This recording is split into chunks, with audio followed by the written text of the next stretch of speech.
Good morning, bachcho. Welcome to you all our BDSK Digital Study e-learning platform.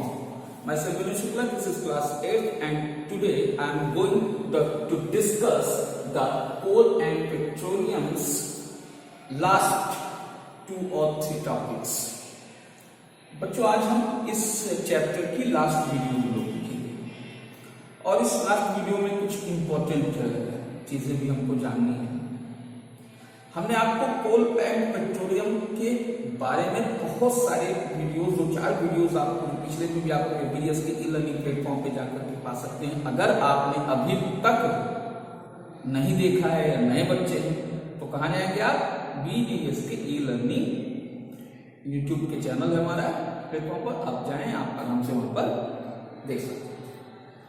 आज के topic में हम लोग जो बातें करने वाले हैं उससे पहले आपसे बच्चों एक बात पूछूं कि या आप जानते ही होंगे कि पहले के जमाने में लोग घरों में खाना बनाने के लिए लकड़ियों का यूज करते थे और वो लकड़ियां जंगलों में जाकर के सुबह से निकलते थे, पहले बिन के लाते थे और बिनने के अलावा तोड़ना, जंगलों में जाना, जंगली जानवरों का रिस्क, ये तमाम चीजें थी।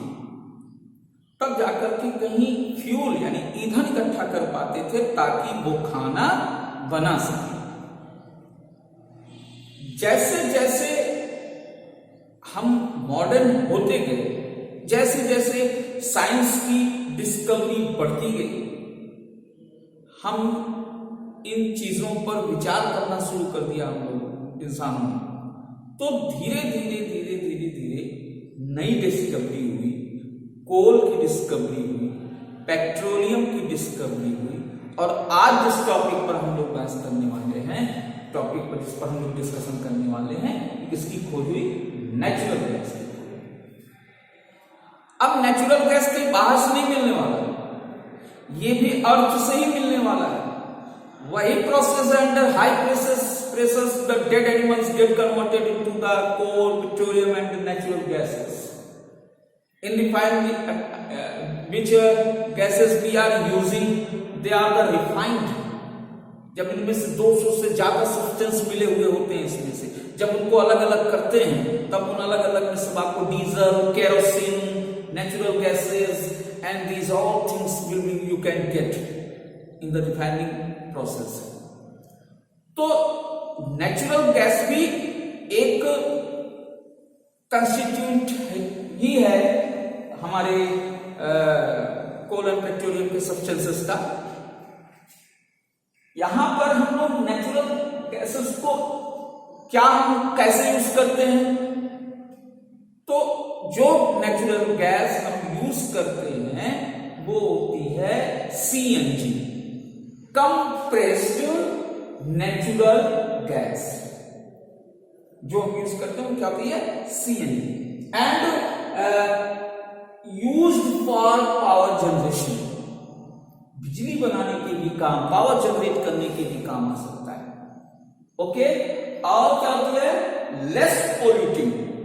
जो कंप्रेस्ड नेचुरल गैसेस होती हैं वो लेस पोल्यूट होती है। अब आप ये सोचिए कि जब पुराने जमानों में चूल्हे पर जब लकड़ियां जलती थी तो कितना धुआं होता था, कितना ये ग्लोबल वार्मिंग के लिए खतरनाक होता है। आप इसका विचार कर सकते हैं बच्चों, कितने प्रकार की बीमारियां क्या होती हैं, इसी वजह से क्या होती हैं, पैदा होती हैं। हमारी एटमॉस्फेयर को गंदा करती है और फिर जब बारिश होती है तो उसकी वजह से जो एसिड रेन होता है उसकी वजह से बहुत सारी बीमारियां फैलती हैं।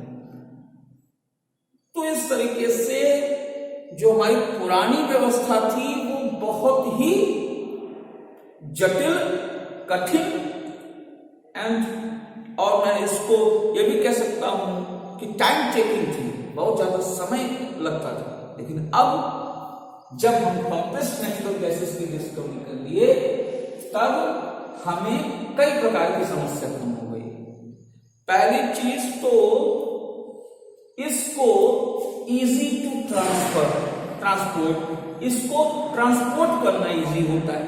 इसको ट्रांसपोर्ट आप सिलेंडर के माध्यम से भी कर सकते हैं, नहीं तो पाइप्स के माध्यम, पाइप के थ्रू भी कर सकते हैं। इंडिया में वडोदरा, गुजरात और दिल्ली के कुछ पार्टों में ये प्रोसेस चलता है। वहां पाइप के थ्रू क्या करते हैं, नेचुरल गैसेस की सप्लाई दी जाती है, जिसका बिजली के बिल की तरह बिल आता है। जैसे बिजली का bill, electricity bill and water bill you are talking at like the natural gases also. और ये तो सीएनजी का यूज तो अब तो मोटर व्हीकल को भी चलाने का काम आता है, जिससे डीजल पेट्रोल की सेविंग कंडीशन भी बनती है बच्चों। इट इज क्लीनर फ्यूल, साफ सुथरा फ्यूल होता है, इसलिए ये लेस पोल्यूटिंग होता है। It can be supply through pipes, अभी मैंने थोड़ी देर पहले बताया कि इसको पाइप के थ्रू भी सप्लाई कर सकते हैं। एक बहुत बड़ी हड्डी है मध्य प्रदेश की कुछ हिस्सों में भी है, शुरू हुआ है। In India this is Gujarat, Vadodara and Delhi सब parts I have told before you. Okay, now there's one question I want to ask with you.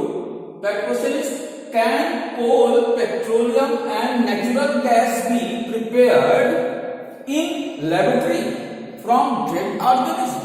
कितना अच्छा क्वेश्चन है। ये पूछ रहा है कि क्या कोल और पेट्रोलियम और नेचुरल गैसेस को हम फैक्ट्री में नहीं बना सकते।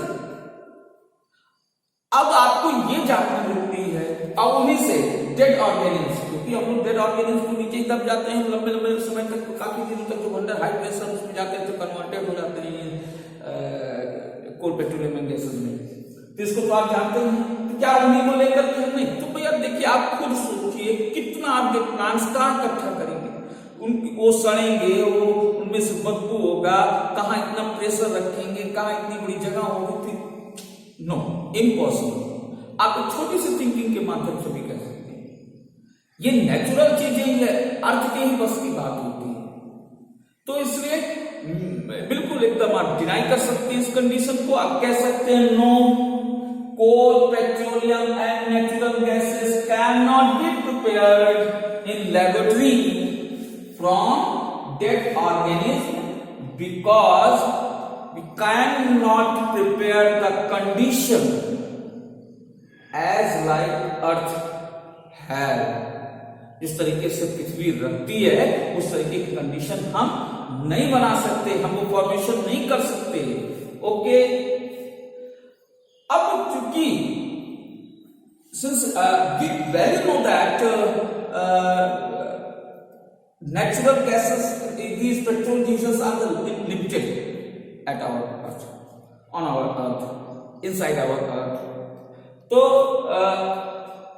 भारत में एक एसोसिएशन बना हुआ है जो इन सबको ऑब्जर्व करती, वॉच करती, कहां से पेट्रोलियम कहां मिलता है, किस तरीके से इसकी डिस्कवर, उनकी खोज पर, उनके यूज पर जो एक सरकार की नजर बनी रहती है, हमारी गवर्नमेंट जिस पर नजर बनाए रखती है, वो पीसीआरए कहलाती है।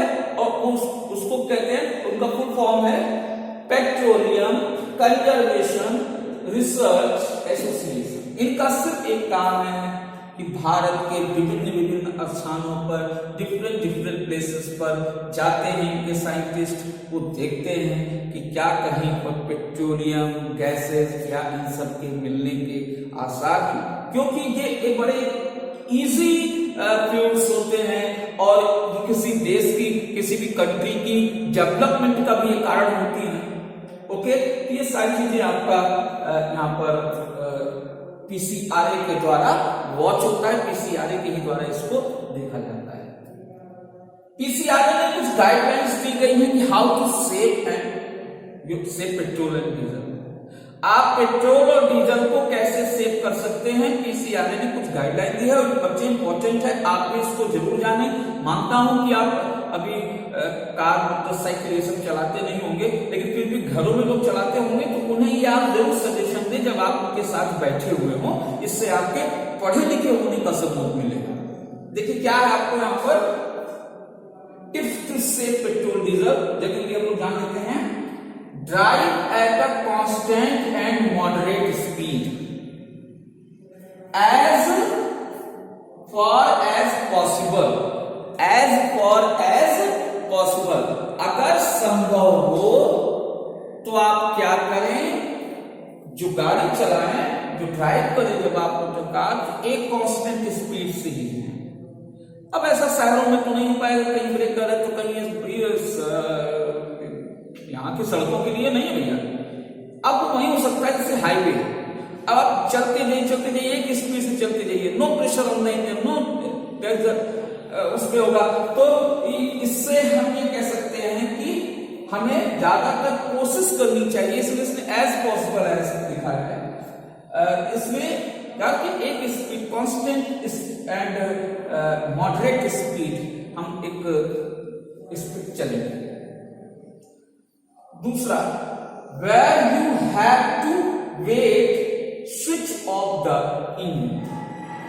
बहुत लोग होते हैं कुछ सामान खरीद रहे हैं, कुछ ले रहे हैं, कहीं खड़े हुए बात कर रहे हैं तो गाड़ी चल रही, भैया के पास पैसा बहुत है, चला रहे हैं तो नहीं, ये गड़बड़।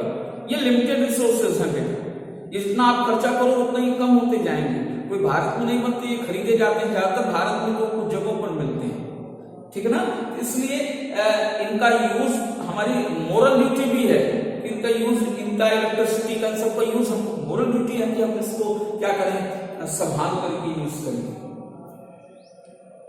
तो बंद कर देना चाहिए, फिर जब आप बात कर लें, आपका काम हो जाए तो फिर से आप स्टार्ट करें, इससे डीजल और पेट्रोल बचेगा ही।